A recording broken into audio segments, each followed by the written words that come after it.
Hey everybody, welcome back to Lettermen Row. It is bold prediction time, everyone's favorite part of the week. We are getting set for Ohio State at Nebraska. The early kickoff out there in Lincoln, 11 a.m. local time. I know we can't wait for that, just the early wake-up call, get in there. Lots of people holding balloons, might be holding them for a very long time. We've seen that before.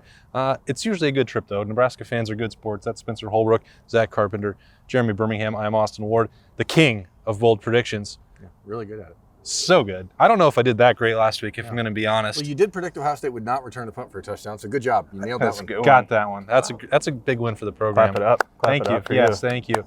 No spoilers on if I'll predict that again this week or not. But give Penn State a lot of credit though for last week for making us look a little foolish. They played really hard for James Franklin. They still went home with a loss, and Ohio State stayed unbeaten heading into November. So that one's done and dusted, and let's get into Ohio State, Nebraska, Berm. Yeah, the key here, folks, is to understand that bold predictions are meant to be bold. Ooh. Okay? So I know sometimes we see the commenters, and they're like, oh my God, these dudes were way off. Of course we're way off. Of course. Like, these are intentionally bold predictions because, yeah, but they should come true once in a while. We're trying to have a little bit of fun here. Yeah, we're fine. We're trying to you don't want them to? I mean, I want them to every week because that's why I make them, but we're having a little bit of fun. And I'm going to start this week by having a little bit of fun and saying 400 yards passing for C.J. Stroud against a Nebraska defense that is actually fairly good. I mean, so far down. 400 yards. 400 yards passing. Out on a limb. C.J. Stroud. Well, listen, Nebraska's middle of the road defensively in the Big Ten. I think they're 8th against the pass. They do a nice job. They got good linebackers, which is sort of the thing that Ohio State really struggles with the most when it comes to opposing defenses. Their secondary is not great, but I think that C.J. Stroud, after a subpar game against Penn State where he was 1 of 6 in the red zone touchdown-wise, and I think that you're going to see him come out 400 yards passing and 5 touchdown passes. He was 1 of 6 in the red zone? Yes. He knows that. It falls on the quarterback. It always falls on the quarterback. I thought you were of the mindset that they were challenging the running game. They were, but it's still, it's on the quarterback. Everyone knows that. All right. This is bold predictions. Okay, fine Stroud hater. 405 touchdowns for C.J. Stroud. Is he going to get benched next? Huh? Why would he do that? I want to start this actually by saying that Austin is not a bully. Everyone, listen. We travel together many times throughout the year. Yeah, you guys get do. Along. I hope you guys have fun in the Nebraska trip. We get along very well. All 3 of us and Zach. Yeah, okay? There's no bullying. From virtual. The 3 of us get along great. And then there's Zach. And then there's Maud. There we go. Speaking of not getting along, Ohio State in the red zone did not get along last week. That is a terrible. That's awful. Go on. 1 of 6 in the red zone. Do you know what the best way to score points without having to worry about Touchdowns. the red zone is? Don't get into the red zone. Don't get into the red zone. Just score before you get there. Shoot, Ohio State will have 4 touchdowns of more than 50 yards. Those are some explosive plays. I'm going to drill down. This offense is very explosive. Good defense. How many runs do they have to be that explosive? Oh, no. That's a Nebraska joke that only a few people will get. Good defenses are able to get Ohio State down in the red zone and make them take snaps there. Average to bad defenses are not able to do that. We've seen that already this year. Ohio State's going to have a few explosive plays. When you talk about Garrett Wilson missing out on a long touchdown pass, didn't get one, hasn't gotten one in a couple weeks. You talk about Chris Olave, I think his longest the last few weeks has been the 34 or 38-yarder. I think you're going to see Ohio State really try to stretch the field in this game because, like Berm said, the secondary is a little iffy. So 50-yard touchdowns, whether it's a run or a pass, I don't know, 4 of them at least for the Buckeyes. Bold. I like it. I don't know. I kind of want to go last. I know you go last, but I know I'll go, but I feel like I'm coming off a bad week. Yeah. Playing a little hurt right now. Are you injured? Or I'm full on injured right now. I had a good week against for the Indiana Bowl predictions. So I came out a little confident, guns blazing, and I went completely 0 for 3, but such a bad 0 for 3 that it was like an 0 for 10 effort. So don't let the complacency creep in, Zach. I'll keep it simple this week. I think they score 60+ points against Nebraska, and sort of my only pushback is the fact that Ryan Day has called off the dogs a little bit against Rutgers and Maryland. He apologized to Scott Frost last year for some reason. Well, after scoring that last-minute touchdown. Nebraska saved football. Yeah. I think there was a little bit of like we're brothers in arms last year. This is about breaking arms this year. If they come out and win 63-7, 63-10, something like that, Scott Frost might be done after this weekend. Well, he's probably done anyway. I know this could be the final nail in the coffin. So there is that little caveat. Maybe Ryan Day calls off the dogs, but I'd say 60-plus points, and they might push for 70 this time. I think that coaching fraternity brotherhood between those two was a 1-year arrangement of convenience, and that's over with. And Ohio State will want to bury Nebraska, but that's skipping ahead to the final prediction. I think that Ohio State, it's remarkable what they're doing on defense, and I know that you've dropped some numbers, Spencer's dropped some numbers that suggest statistically maybe not great, maybe some things are good, some things are bad, pass rush is getting better. The turnovers are all that really matters, really, when you're trying to balance out what Ohio State does offensively. And they're second in the league in interceptions. They've scored 6 touchdowns on defense, and all of that has happened without getting to play against Adrian Martinez, who is like Santa Claus for defensive touchdowns, or Oprah, and he's just going to hand them out left and right. And I think Ohio State's going to score 3 defensive touchdowns in this game. Santa Claus or Oprah? 2, yeah. What's the difference? Put them together, and you've got some real magic happening. Oprah Claus? Santopra? Oprah Claus. There are 3 different versions. We'll workshop it, Yeah. and we'll come up with that. I know that we're going to be seeing it. He also wears red and white. It's very fitting. Anyway.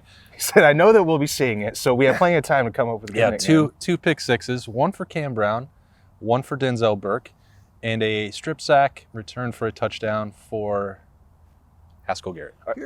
Are you sad that you didn't make a Cam Brown bowl prediction last week and he got that interception? Well, it's a little bit of that reverse psychology that Berm's been trying to bring. Big fan of that. If you want, you can't just I am. dangle too many carrots out there for these guys. You want to make them earn it. Not that you're expecting them to do it and they want to prove you wrong. I think that's what happened last week for Cam Brown. But I did say on Buck IQ that we got to work on the return for Cam Brown. Ohio State sets it up to go to the sideline. You don't have to run all the way across the field, Cam. Let's get this straight. He's going to learn from that this week. You're going to learn for that. And he will understand where to go with it. Now, everybody's got to learn those reps. Like he hadn't had the football in his hands. That's true. You know what I think's interesting? Yes. What's interesting, Berm? Hold on. I feel like I need a Nebraska, seat Nebraska so I can sit on the edge of it. Nebraska has played against 2 of the 3 best offenses in the Big Ten, in Michigan State and Michigan. They have played against Oklahoma, who is second in the country in offensive efficiency. And they're giving up less than 350 yards a game, which is pretty crazy. Isn't that crazy? That's crazy. It's crazy? It's pretty crazy. Ohio State's going to get 600 not yards. that crazy. Ohio State will get 600 yards. Ohio State has the best offense in the Big Ten. Nebraska actually has the second best offense in the Big Ten, if you guys want to talk about yardage. In terms of yardage. So, you can... Not in terms of turnovers. Or scoring. They're like 4th in scoring. But, Nebraska's actually... They've played some good teams, and they've played them well. They've lost, I think, 6 straight games by less than a touchdown or in a 1-possession game. And I think that this game is going to be a lot closer than people think. We'll talk about that in the final score prediction. But I think it's going to be a 600-yard offensive day for Ohio State. So 400 for Stroud through the air and 200 for the Buckeyes running game, which, again, they were challenged last week by James Franklin's defense and then by Ryan Day trying to put them on the spot and say, hey, go ahead and do it. And they failed. And I think that they're going to come out this week with some smoke coming out of the ears. And I think you're going to see a 200-yard rushing day for the Buckeye offense and a 600-yard total day. Spencer, you know these numbers much better than I do. Don't they average like 240 yards per game rushing? How bold is it to say they're going to run for 200? It's the 600 total combined with Nebraska giving up less than 350 a game. That's why it's bold. I think when you do 2 bold predictions and wrap it into one, as they kind of play hand in hand with each other. I think I'm going to allow it, but yes. Overall, if you're talking about rushing yards, that's not. Now I am mad at Spencer. Not very bold. We just let Berm go as a renegade and do whatever he wants. So Larry Johnson and his podcast. Yeah. There's there you go. My second bold He's prediction. ready. My second bold prediction is going to go to my favorite defensive player on this entire roster. Clay Who's Aiken. that? Steel Chambers will have 10 tackles in the second half. Whoa! This is a man who should not be sitting out in the first half. Definitely shouldn't be. Should not be a backup linebacker on this roster. Definitely shouldn't be. Also right. And should fly to the football the way he always does, with a chip on his shoulder that is rather large, considering he doesn't get to play in that first half. He's going to have a lot of making up to do in the second half, and I think he's going to be able to do that. This is a guy who I can admit when I'm wrong. I was completely wrong about the way he's transitioned to linebacker, the way he's made the switch. He looks like the best linebacker on this team, And for him to... I don't remember you saying that he couldn't play linebacker. I did not think that move was going to work. Okay. I'm just proud of you that you're able to admit when you make a mistake. It was a private That's thought. big You didn't even step. have to publicize that. Yeah. And Nice so job. It's transparency yeah. and so accountability. Yeah. 10 second half tackles because this is a guy who's going to play with his hair on fire because of the way he can't play in the first half. And Nebraska is going to run the ball a lot with quarterbacks. Scott Frost's offense always do. Adrian Martinez is their leading rusher. A lot of hits in the backfield at the line of And scrimmage. if there's one guy, I'm with you. if there's one guy who should be like a spy These two on are this, forming a weird alliance. Yeah, I don't know what's going on. The alliance. if there's one guy who should be a spy as a linebacker on this team for running quarterbacks, it's probably Steel Chambers. Yeah. He can run sideline to sideline. So yeah, 10 second half tackles. That's a great point. Steals. Well, this kind of sucks because mine was going to be a Steel Chambers one, but Do it. I don't care. I'm Do going to it. do it There's anyway. no rule. He is going to return an interception for a touchdown in the 2nd half. I mean, what they've Can't do it what'd in you the say, first half. six defensive touchdowns, right? For that, the you season, said that's yeah. the most Yeah. in Ohio Most State in history. school Well, they're going to completions. tack onto that. It's tied, right? Well, I mean, that was still making it the most. Yeah, gotcha. All right, we'll get IT on it. I'm just we'll figure checking. it out. Yeah. So, Steel Chambers, You he's guys going are to the make up for numbers lost guys. time. What was it? The Maryland game and the Tulsa game where they returned an interception for a touchdown and basically garbage time. I think that's going to happen again this week. I mean, Steel Chambers, like Spencer said, for all the points he hit on, is going to come out pretty aggressive and a little fast, a little furious. So he's gonna take one to the house. Fast and Furious, I love it. I think you're starting to see Cade Stover turn the corner a little bit, and Ohio State want to use him a little bit more. I don't know if part of it is because Jeremy Ruckert has been inconsistent by his own standards, and he's had a few drops we've talked about on this show and others, and a little bit of ball security issue last week. I'm not saying it's directly a cause of Jeremy Ruckert's fault, but also that Ohio State does deep down like to use two tight ends. The success of those three wide receivers has maybe made that a little bit less of the package than you would have normally seen in standard circumstances. But Cade Stover, when he gets an opportunity, he's been making the most of it. We know that he's athletic when the football is in his hands. Seems to be getting more comfortable with the responsibilities at tight end. I think that he's going to score a touchdown on Saturday. First career touchdown is going to be coming in this game. Maybe you'll see down in that red zone as they address that. Well, put those extra tight ends in there. Let Mitch Rossi and Cade Stover cook a little bit. Go with the jumbo set with three of them and create some problems there in tight spaces. Because this team, that's what makes the 1 for 6 failing to score touchdowns last week so puzzling. Penn State is a good team, I get that, but if they just want to line up and maul somebody, they've got the dudes to do that.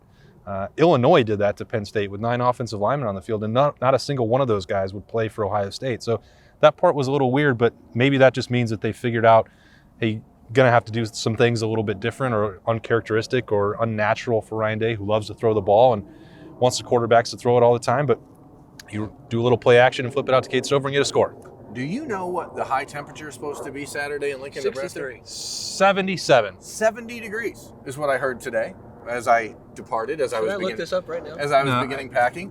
He doesn't know what's going on with the weather. 70 degrees. He's been wrong the last 2 weeks. I was Definitely going to pour down rain. 70 degrees is the expected high. So Lincoln's bringing the heat, and so are the Buckeyes defensive linemen.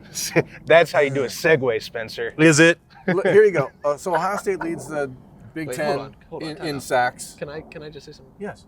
So you're saying Lincoln's bring the heat, as is Ohio State's defense, Yeah, so there's going to be double heat. against an offense led by Frost. Yes. Okay. Wow, we've lost this one, folks. I'm sorry. Sucks. Here's the deal. Ohio State leads the Big Ten in sacks. Nebraska has given up the third most sacks in the conference. That's going to lead to a real hectic day for Adrian Martinez because he likes to throw the ball away and turn it over. Ohio State knows that. They're going to apply the pressure. They're going to apply the pressure early and often drill down 7 Ohio State sacks. I wasn't even listening to half of what he said because I was still thinking about that. 7 Ohio State sacks, including not 1, not 2, not 3. No, just kidding. 3 by Tyreek Smith. 7 You sacks. almost went there. 7 sacks, 3 by Tyreek Smith. We're doing well. This show is getting weirder every week. Sure is. So this is a big week for the Ohio State linebackers. When you talk about a quarterback who's, while he is prone to turn the ball over, he's pretty good at creating plays for himself. He nearly beat Ohio State in that building across the street 3 years ago. And when you have a quarterback who's willing to make plays against the defensive line that is going to pressure him, he's going to be able to get out of the pocket every now and again. And that's just going to happen. Ohio State's going to have to live with that from time to time. And I think that puts a lot of pressure on what these linebackers are going to do. There's a second speedy linebacker on this roster that I'm thinking is going to play a pretty big role in the next 4 weeks of the season. And it's a guy who maybe hasn't had as big of an impact as people would have thought when he was cleared. Paulie Neoteote is going to have to play in the first half because of the absence of Steel Chambers. Right. And when he's in the open field, he's pretty good with his closing speed. And I think he's a guy that can make an impact the next few weeks. I'm going to say a sack and a half for him. I don't think it's like, Adrian Martinez standing in the pocket, but I think you'll see him be credited with a sack and a half because when he gets out of that pocket behind the line of scrimmage, it'll still be considered a sack. So a sack and a half for Paulie Neoteote on the scrambles because I think that's going to be crucial to slowing down this offense. Yeah, no one's had our annual Travion Henderson bowl prediction. Our weekly. Yeah, well, it could be annual next year and the next year. Now we're talking. We haven't had our I've made weekly 3 of them, so it's Travion trying. Henderson bowl prediction. We left it for you. You guys are good teammates. Yeah. This brotherhood we have here. Remember how many carries Evan Pryor last week was so close to 100 yards? He almost killed it. I mean, I crushed that definitely had one. 0 carries. So I To be fair, all of my bowl predictions were based on absolute blowout. I figured we'd leave this one for you. Go ahead, It should be Zach. an Come easy on. one. We got to. Thanks, This guys. really struggled for you, so we wanted to. I love layups. Yeah. I love wide open layups. All right. I'll take 300 plus scrimmage yards for Travion Henderson. Oh, and 3 buddy. touchdowns. As a layup? Okay, that's not a layup. Big. Bam. Let's go. Their Ohio State offensive line, they weren't terrible. They weren't terrible against Henderson. Penn State. Travion. Love it. That's Down This the is what you field. feel like every week? Zach, that is bold. 300 scrimmage yards for Travion Henderson. That's a Yes. 3 touchdowns. And 3 touchdowns. All right. The Ohio State offensive line, like I was saying before you guys really interrupted me, was they didn't play terrible last week, Get but used they were to it. just fine. They're fine. I think they're going to come out with a little bit of a mission, a little statement to What do you make. think's worse? Us interrupting you or me giving a very deep drill down on the defensive line against Nebraska's offensive line and none of you even listening? I was not listening. listened. I don't I care. tend to think that's worse. I had a good breakdown of what's going to happen with the weather in Lincoln, If and then people keep ignoring me, I'm going to break down. Austin, what's your final prediction? I think we all know what this is. I didn't do as much research on Nebraska special teams as I did last week for Penn State, which really fueled me to greatness with that pick. I think, correct me if I'm wrong, it's been 7 years since Ohio State returned a punt for a touchdown. 7 long years. And that streak is going to continue on Saturday against Nebraska. But Emeka Egbuka, kickoff return. It'll be the 3rd kickoff of the game. Nebraska's Wait, going to have 3 specific. kickoffs. Wait. We're drilling down. Second. Okay, Yeah, second. All right. Yeah, I'm just going to do the math real quick. Yeah, that's right. It's going to come on the 2nd kickoff of the game. Emeka Egbuka to the house. And that drought, which goes back even further to 2010, will end with a special teams touchdown for the He's Buckeyes. been so close. He sure has. So close. Do you guys have score predictions? I Or? have score prediction. Okay, cool. Ohio State's going to win. Uh-huh. The final score is going to be 45-31.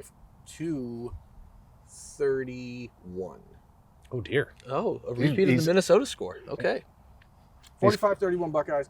Again, Nebraska averages 30 points a game. They are the 2nd highest yardage offense in the conference. Mhm. They're middle of the road defensively. Ohio State is getting better defensively, but they still struggle against the pass, just giving up yards. Adrian Martinez is throwing for 265 yards a game.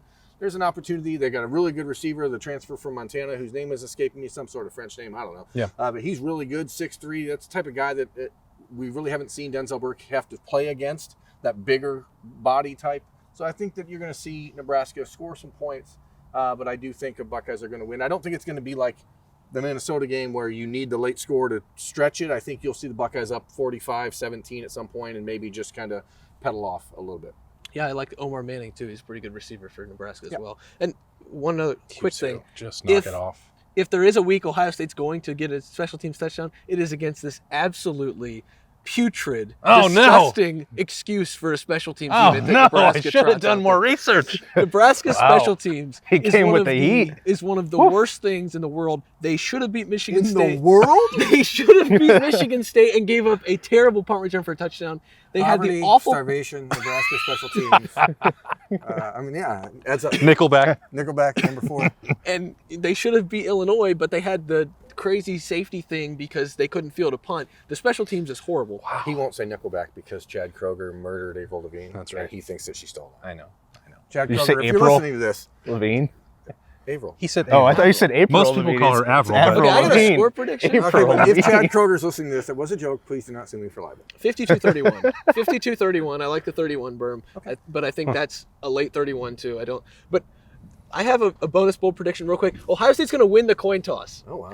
Ohio State's 1-7 this year on coin tosses. That's- Ohio State's going to win the coin toss. That's super bold. Do they This is lose the it on show we do purpose? He numbers. tweets it out before every game. This is the show we do numbers. Zach, what's your final score prediction? I agree with you guys. I think I have 63-21, going to be a late 21. I mean, I don't think it's going to be anywhere close for pretty much after the first quarter. All right. Ohio State will win. The spread's what, 18? 16? I think Opened Spencer at said it dropped 19 down. and a half. Was it 15? 15 and a half. I think that 11 a.m. start has got people worried. And Yeah. Nebraska, again, they've played Oklahoma, they've played Michigan, they've played Michigan State, they've played Iowa. They played some good teams and played them Purdue? tight. Purdue. I mean, they played good teams and played them tight. Yeah, I think that's why they're tapped out on this, because they also haven't seen a team as good as Ohio State, which will beat Nebraska on Saturday at 11 a.m., 63-17. Looking forward to being out there again. As Zach would say, an annual occurrence for these teams to match up. DTO. Yeah. Going to be out there. We're going to have full DTO. coverage of this game, as always, at lettermenrow.com. Hang with us. Thanks for watching this and bearing with us as we get through our weirdest show, which is Bold Predictions. That's Spencer Holbrook, Zach Carpenter, Jeremy Birmingham. I am Austin Ward. We will see you in Nebraska.